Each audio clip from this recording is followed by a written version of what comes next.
केंद्रीय मंत्री आणि भाजपचे लोकसभा उमेदवार पीयूष गोयल यांचे चिरंजीव ध्रुव गोयल यांचा सेमिनार आयोजित केल्याप्रकरणी मुंबई विद्यापीठानं कांदिवलीच्या ठाकूर कॉलेजला कारणे दाखवा नोटीस बजावली आहे।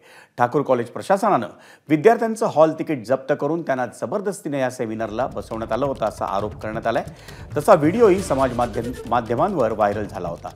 त्यामुळे ठाकरे गटाच्या युवा सेनेच्या वतीनं या प्रकरणी मुंबई विद्यापीठाकडे तक्रार दाखल करण्यात आली होती।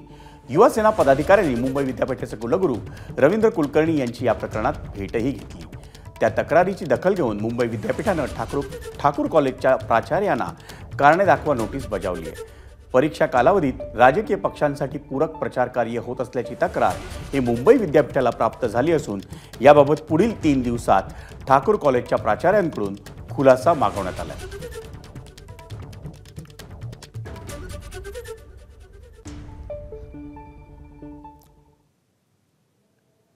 कांदिवलीच्या ठाकूर कॉलेजमध्ये ध्रुव गोयल यांच्या सेमिनारमध्ये घडलेल्या प्रकाराची दखल घेऊन मुंबई विद्यापीठाकडून एक परिपत्रकही जारी करण्यात आले। त्यात नेमकं काय म्हटलंय पाहूया ग्राफिक्समधून।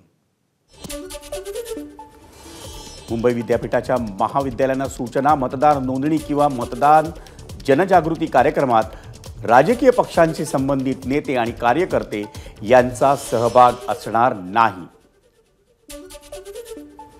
निवडणूक कार्यक्रम जाहीर झाल्यानं आचारसंहितेचं पालन करण्याचं प्राचार्य आणि संस्थाचालकांना निर्देश देण्यात आले।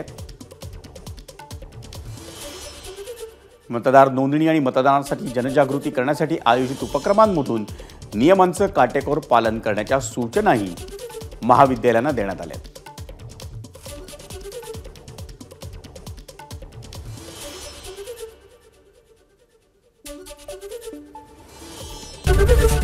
एबीपी माझा, उघडा डोळे बघा नीट।